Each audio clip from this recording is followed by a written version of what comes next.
Hey buddy. Hi. Gemma from ASD Rocks and Beau from ASD Rocks. I wanted to talk to Beau specifically today because I've been getting a lot of messages from people who have kids who have ASD, and one of the things that they're talking a lot about is friends at school. Now, you've got loads of friends at school, don't you?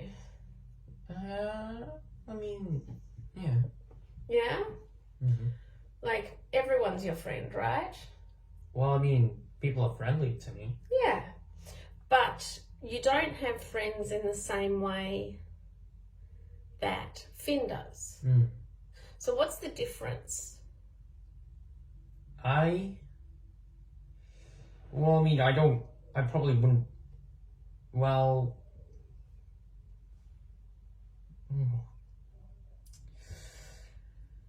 I'm not too sure. Okay. I would be perfectly fine where I am right now. You're very happy Yeah. how you are now, Yeah. and with the number of friends and with the closeness of those friends. Mm-hmm. So, for example, Finn has a very best friend out of all of his friends, doesn't he? I guess I can see that, yeah. Yeah. Do you have a very best friend out of... No. So Finn also has his friends, different friends, over to our house, right? Mm. But you don't really have any friends over, do you? No.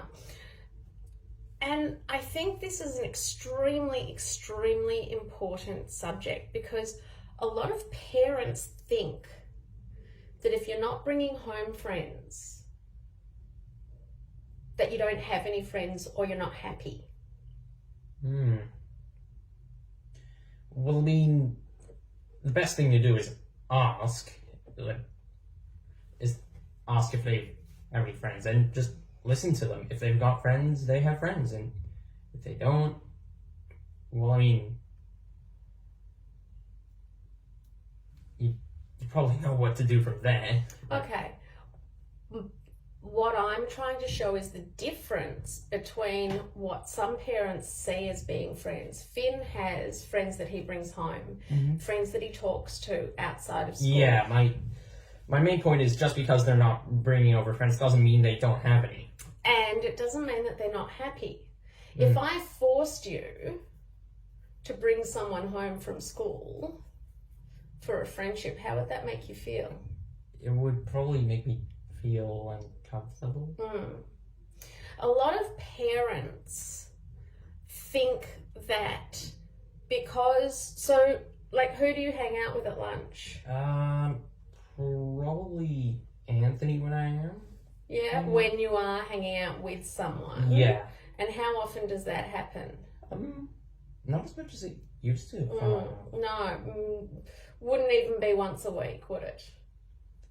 Wouldn't even really be twice a week, once every 2 weeks, would it? You sort of see him and he walks past, but you guys aren't really hanging out at lunch, are you? And what about at recess? What do you do at recess? It's probably the same thing as I was doing before.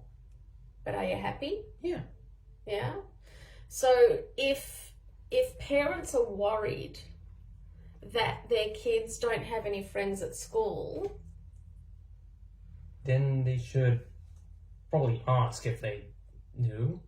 and if, for example, you think that people are friendly to you, like as you walk past them, you say hi and they say hi, or there's just a basic interaction, that means they're friendly, right? Yeah. But they're not your friends like Finn has friends. So it could be perceived that you don't have any friends. But you're happy. Yeah. And if I was worried about you and I was saying, it's not healthy to have no friends, which is what one person has said, I feel really worried for my child because I don't think it's healthy not to have any friends. Do you think it's unhealthy?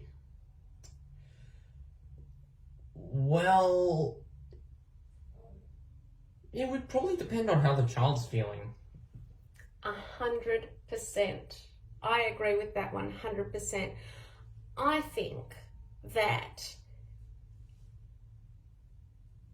our social, so this comes down to psychology that you've been studying, and stigma. Oh, yeah. I think this comes down to stigma.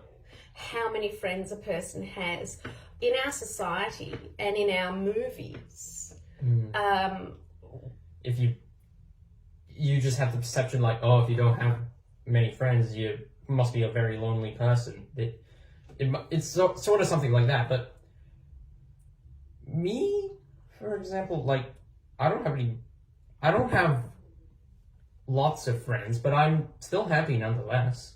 Exactly. And you're healthy. Yeah. Yeah. And the worst thing that I could do would be to try and force you to fall into what my perception of friendship is.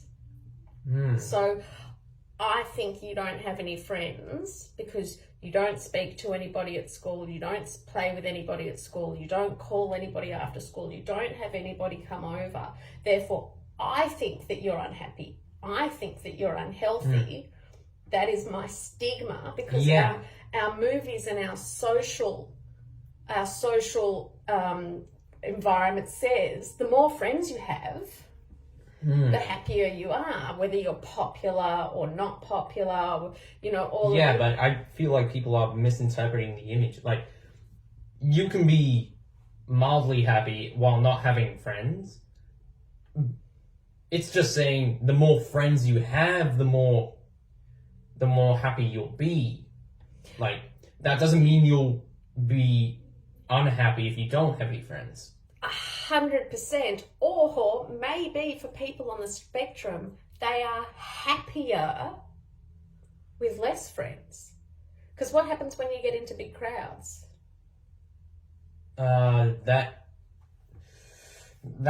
What's the situation? At school, in a group of, say, 10 people at lunchtime, all sort of talking to each other and hanging out.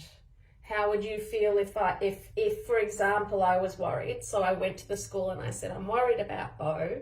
He doesn't have any friends. And so then the school said something like, okay, well, what we'll do is we'll speak to a group of people and we'll see if we can insert Beau into this. And then one day you get told that you have to hang out with these people. You don't know them very well. You know their names, whatever, but then you have to spend lunch with them that day. How would that make you feel?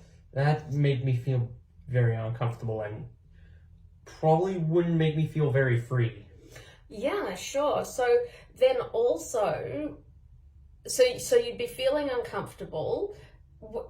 You've been asked to do this because other people's stigma says, or my perception as a parent says, it's not healthy not to have friends. It's not healthy not to talk to anyone. It's not, but that's not true. You're very healthy. Yeah. Are you healthy physically? I think you're very healthy physically. You're not unwell in any way. Are you healthy mentally? Yeah. I think you're very healthy mentally. Do you think that having a group of friends to hang out with at lunchtime would make you happier, or? Well, I mean, depending on the person you are, it could make you happier. It could, depending on the person you are, absolutely. But I think that's what we have to find out, don't we? Who is the person? And one of the things that we can say within autism is that people who are on the spectrum generally, when you introduce yourself to new people, what's one of the things you say? I have autism and I'm very shy. Very shy. So maybe forcing them into these group situations, or even a one-on-one with someone else. Like when you meet someone new, how does that, just one person new? I'd feel very uncomfortable. Even when it's in your own home. Yeah. Right? So Because I don't know what they're like. I don't know if they're gonna do something. They're gonna do something that's pretty crazy. I don't know.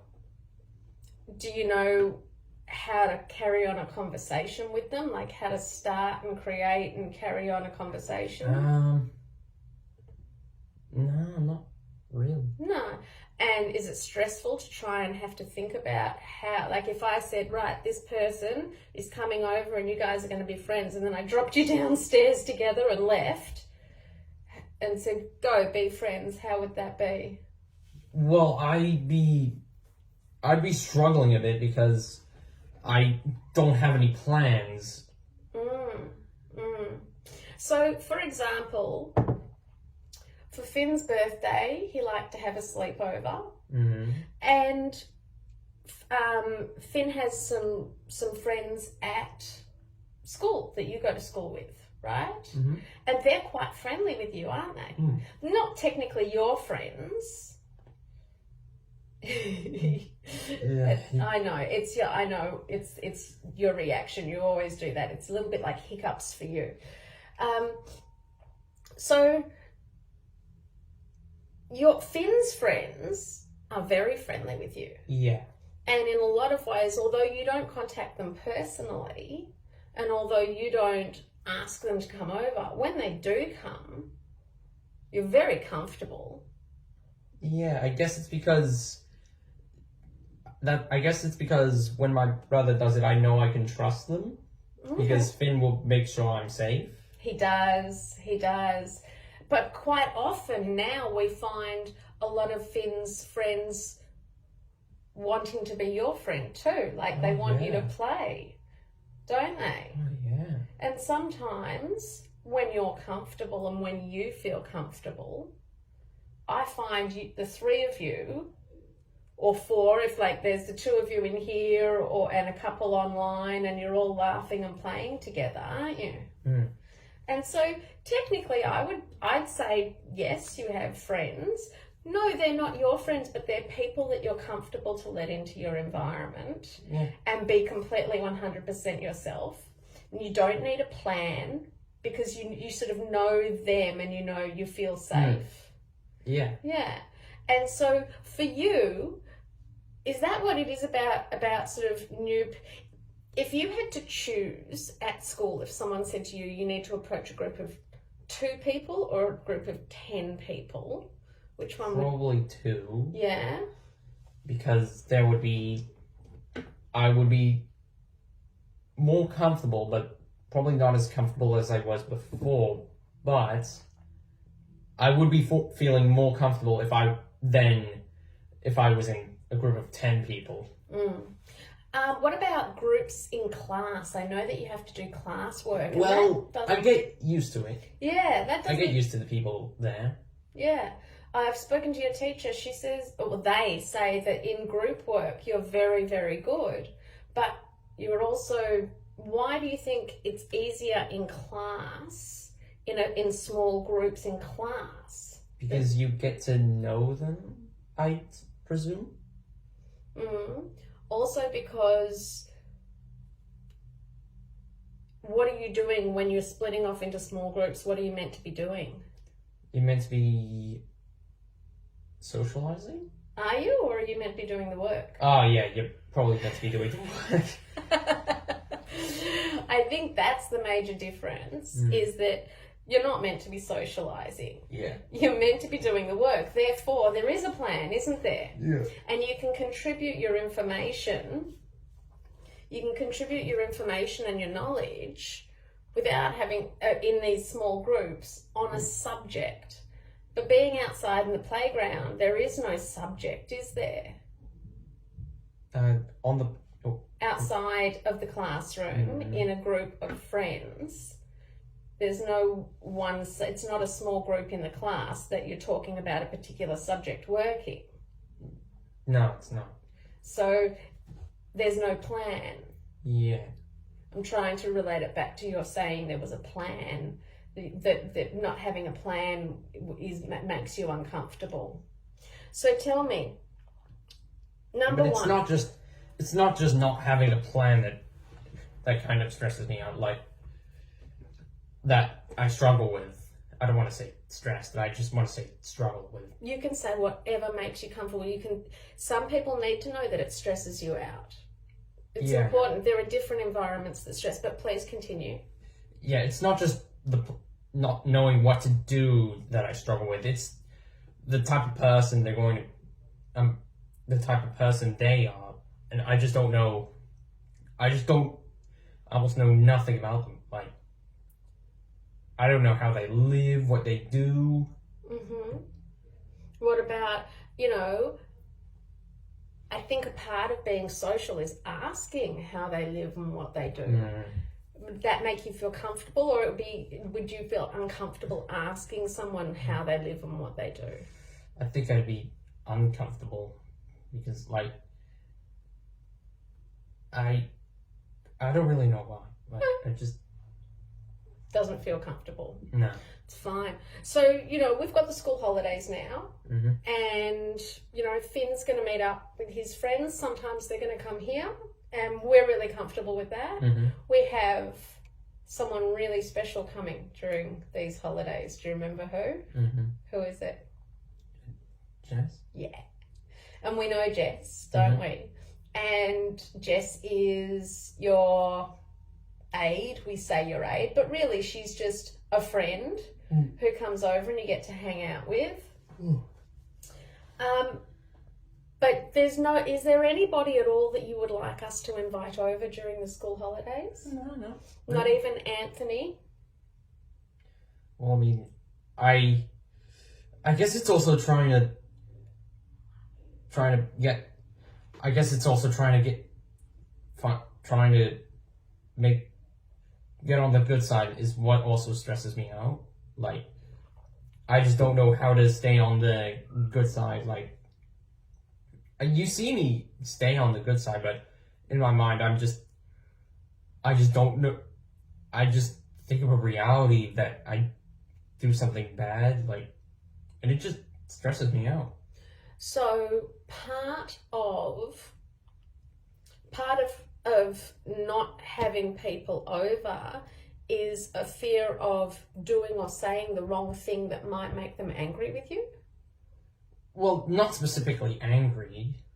Okay. Just a negative feeling in general. Them having a negative feeling towards you, or you having a negative feeling towards them? The first one. Them having a negative. So maybe you say something that is culturally different that might make them feel bad, or maybe you say something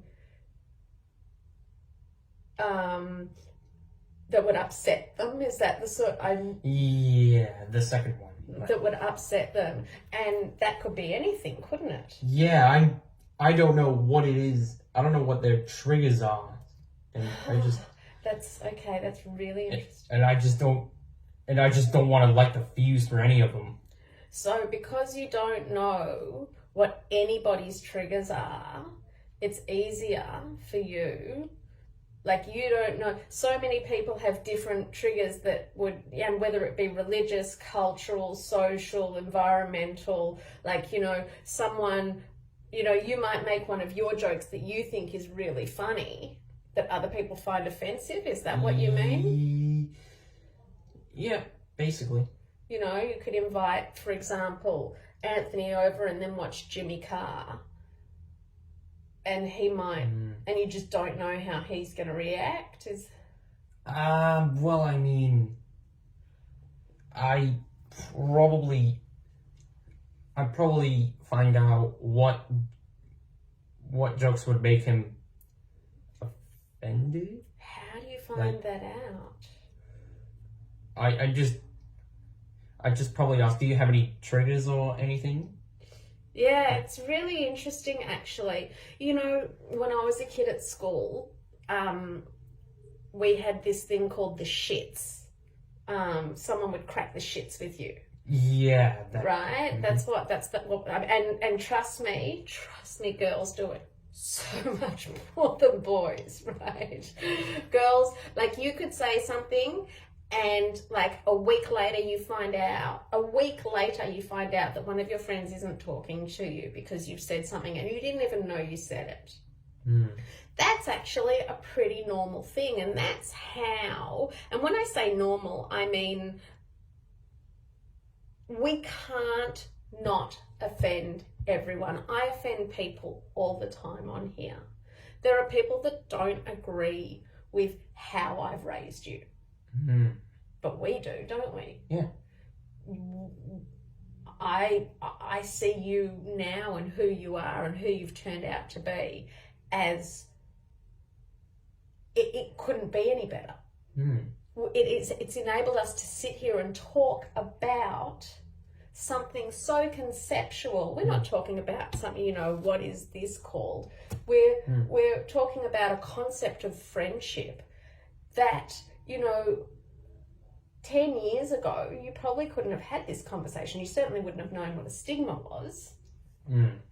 So many people don't agree with the way that I talk to you, how much I talk to you, how loud I am when I talk. You're not going to come across anybody in this world more offensive than me. That's how some people see it. Do you like me? Yeah, of course. No, it doesn't have to be of course. Not everybody likes their mothers. Yeah, I know, but you certainly don't make me angry. So you like me? Do you love me? Yeah. Do you enjoy my company? Yeah, of course. Not of course. It doesn't have to be of course. That's the thing. Some people don't, especially at 17, or 16 and 17, those later teenage years, there's heaps of kids out there that just like, Mum, F off. Like, just get out of my face.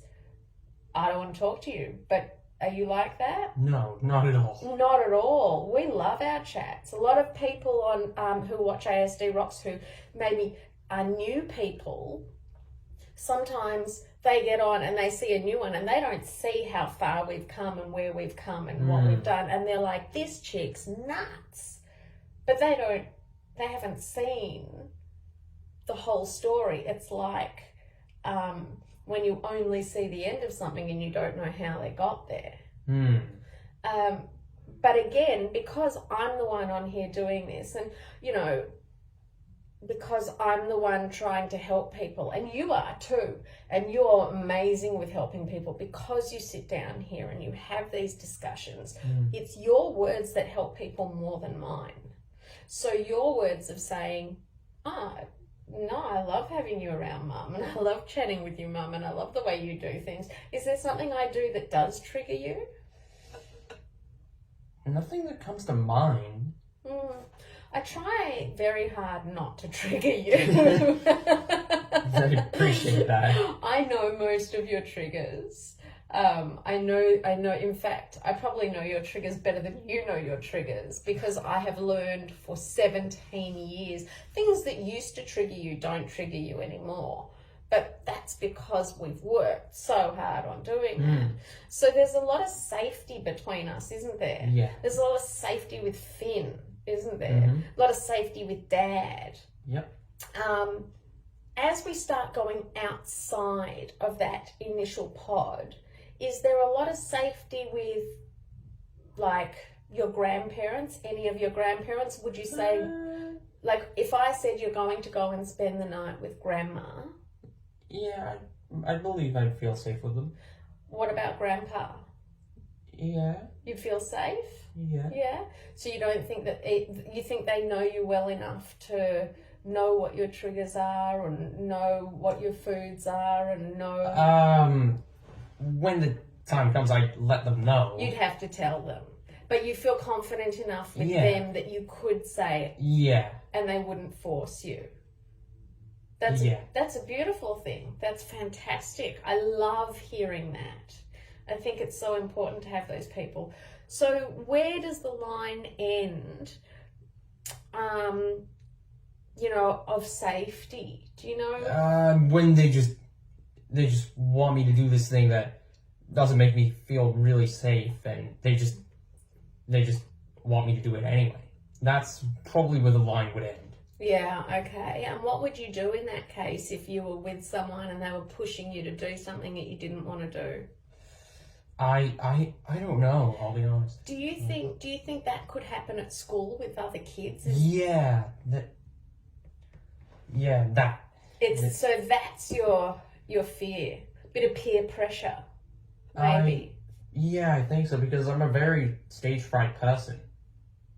Okay, yeah.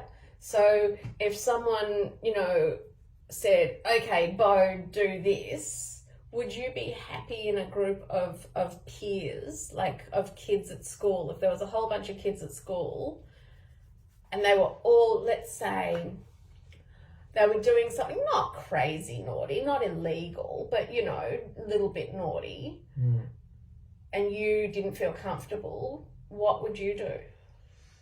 And they said, come on, Beau, you do it too. We're all doing it. I'm not sure if it's really what other people would want.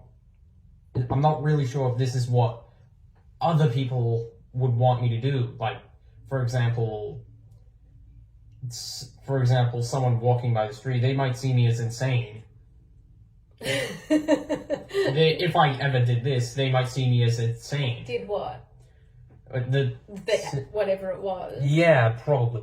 It probably just depends on the situation, on what we're even doing in the first place. Yeah, for sure. Because if it's like vandalizing graffiti, then yeah, that would be a reasonable line to draw. Okay, but that wouldn't be insanity. People who are caught for vandalizing are never charged with insanity. They're charged with damage of property, but not insanity. Yeah, but I know, but I'd probably be seen as a criminal is my point. Ah, okay, sure. What about something like a couple of weeks ago, there was a situation at school where kids weren't allowed to go down to the local 7-Eleven. I know it didn't involve your year, but I'd like you to try to imagine if you and some friends and they were like, come on, Beau, we're going to go down, and you knew that it wasn't allowed. I'd let them know. What would you say? I'd say, I'm not sure if that's what the school wants us to do, because I've heard it plenty of times that we're not supposed to go there. And they're like, nah, it's okay, they're not going to be there. Come on, let's go. I'd let them know that they've got security cameras if we do anything bad. Yeah, sure. And they said, we're not going to do anything bad. We're just going to go and get a Slurpee from the 7-Eleven. Come on, let's go down. That would relieve my tensions a little bit, but then again, I don't know if they're lying or not. I guess it all just comes down to trustworthiness. Beautiful. And it's hard to trust someone that you don't know. Yeah. And it is a little bit my fault when it comes to that, because I have maintained very strong anti-lying policy in this house. So you always know that when I tell you something, I tell you the truth. Yeah. And that doesn't happen so much outside in schools and stuff. Kids often lie. Yeah, but I guess with you, it's not technically your fault. Like, you just tell me the truth to keep me safe. I do. It started because the reason that I always told you the truth was so that you would trust me. Yeah. And the reason that I needed your trust was so that I could slowly increase your boundaries. So, for example, going out to other people's houses, you'd never like doing that. Like when we used to go over and have barbecues and things like that, I would say to you, if you tell me that you want to go home, we will go home that minute.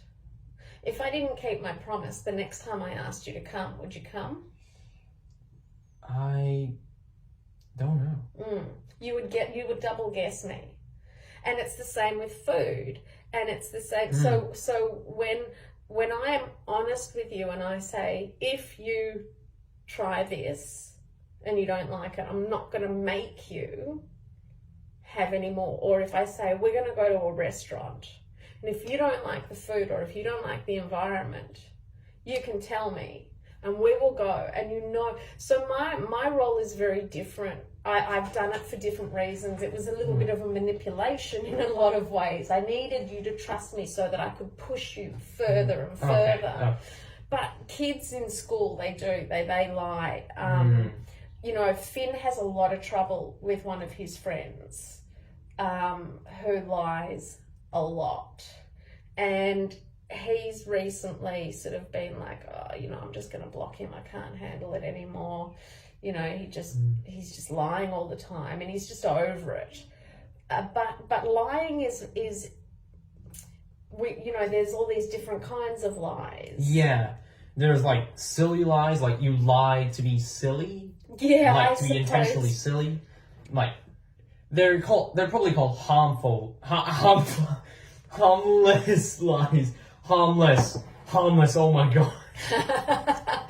Yes, harmless lies. Like they're lies that are just intended to be funny. Almost like jokes, really. Yeah. Like if I got a pretend spider and put it up the side, that would be, and I would say, oh, there's a spider on your arm. And there wasn't. That's lying, but it was supposed to be silly. Yeah. Okay. Sort of, yeah. But then again, there's also protecting lies to protect you. Like lies that have the purpose to keep you safe. Well, that try to keep you safe. And then there's just regular lies that are just meant to be bad. Yeah, straight up lies. Did you do this? No, I didn't. Yeah. And then there's another lie. It's called lying by omission. It's my most hated lie. It's the lie where... It's basically like, I lied because I had no choice. No. It's the lie where you don't tell someone, like if you... it happens a lot in sort of relationships, like one person cheats on another person and if no one asks them and they say, no one went up and said, hey, did you cheat on me this week? Then because they haven't lied, they haven't said, no, I didn't, so they don't feel like they've lied. Or if something breaks in the house and you don't go up, how if we have an accident, we tell you immediately. Straight away you guys come up to me and you're like, I broke this. Do you get in trouble? No, because we all have accidents, right? And we're all going to make mistakes. So you may as well just say it. But if you don't tell me and I find it later, then you've lied by omission. You haven't come to me to tell me. You've omitted the truth. You've hidden it. But you didn't lie because you didn't say, oh no, I didn't do that. You just didn't say anything. And that happens a lot in more grown up, much more grown up. Kids are they hide the truth, it's also something that they do. So all of these, but because the truth can be scary sometimes. So this all comes down to having friends, doesn't it? How do I speak to them? What are their triggers? Do I tell them the truth? Don't I? Because the truth might scare them. How do I... There are a lot of factors in being a friend that are too much for me to think about. Which is why... And I just feel very pressured about it. And because it can be very overwhelming. So that's why I struggle to make friends. But it's not because they don't want to be friends with you. It's because you're happier without that. Well, I mean, I probably, like, in all honesty, like, I'd probably be as happy as I am now. Like, I just have an extra friend. I see. When I said the word happier, you're okay. Yes. Okay. You would have an extra friend.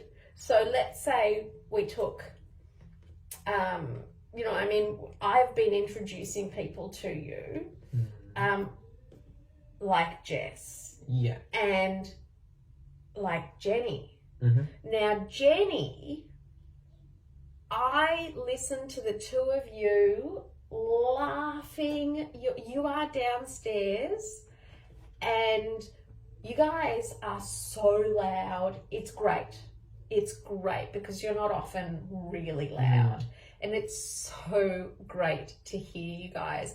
And you're laughing. Now, you're supposed to be studying, but I don't mind. Because we're getting along. You're getting along so well. Now, you don't know everything about Jenny, do you? No. Do you worry about her triggers? Well, as long as I don't intentionally try to like them, as long as I don't try to like them, I'd say what was the question? That's okay. Do you worry about her triggers? Well, I mean, they are something to consider. But it doesn't stress you like it might. Yeah, just as long as I know what I'm doing, I will probably be alright. So you feel in control enough with Jenny to have a joke, to say what, whatever's on your mind. Do you think that if you said something with Jenny that might offend her, she would give you the opportunity to apologize and to explain? I think so. Do you think she'd be honest with you and say, "Whoa, Beau, that was too much"? Yeah. Yeah. Is that easier knowing that there are that people? Yeah. Okay. And what about Jess? Because you don't get to see Jess as much. We only get to see Jess in the holidays, but you see her for a lot longer. You spend a lot more time together. Yeah. So, do you feel comfortable? I mean, I know you guys have a lot. Having said, the kinds of games that you guys play, push the limits, and I hear you guys laughing, and you go out and you do cooking and you do things like that together. So, I would say that's your brother. I would say that's a friendship. Yeah. But they're contrived friendships. I've created those friendships with a purpose. Yeah. So they're different to school and your age friendships, aren't they? Yeah. So do you want more friends? Well, it's not my intentions, but if I get more friends, I get more friends. Yeah. But you're not. When you say you're happy, you would be happy with friends. Happy. Yeah, I'd be just as happy. Because you're not unhappy now. No, I'm not unhappy now. And can you just run through your lunchtime routine for me? So you pack up from class. I get my lunch. Well, I would go to my locker and pack away my stuff first, and then I get my lunch and I have a snack, and then once my lunchbox empty, I just roam around. Yeah, roam around on your own. Yeah. And nobody bothers you? No, not quite. What does that mean? Not quite. Every now and then there are out of the ordinary moments. Which is what? Like people that are just doing what I consider to be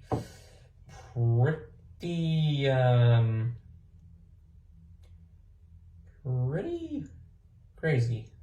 I'll just leave it as that for now.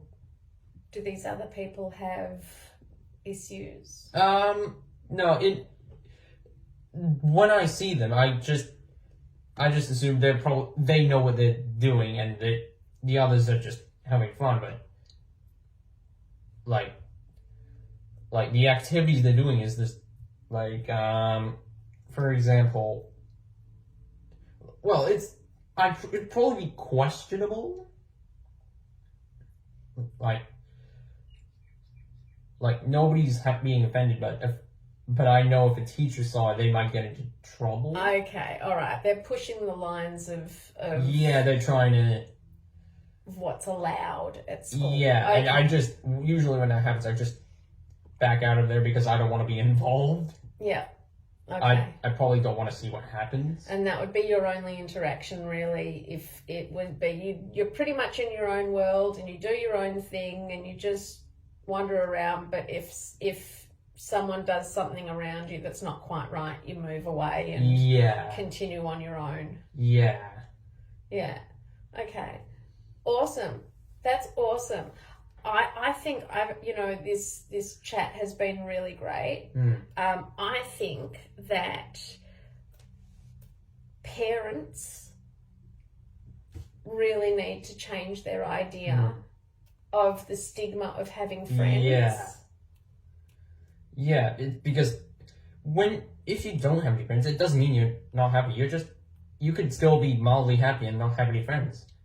It's just that if you do have friends, it's a bonus.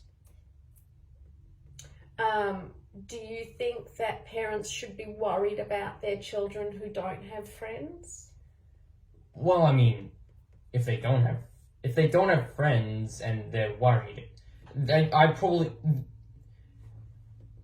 should probably ask if they're happy, because it's okay to be concerned about your child. I'm not trying to prevent that. I'm just trying to limit it.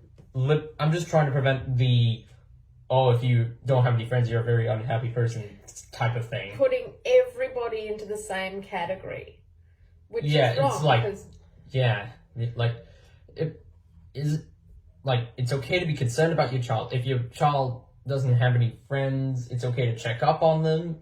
Just don't assume that they're a very unhappy person. Or unhealthy. Yeah. Yeah, absolutely. Because you're very happy.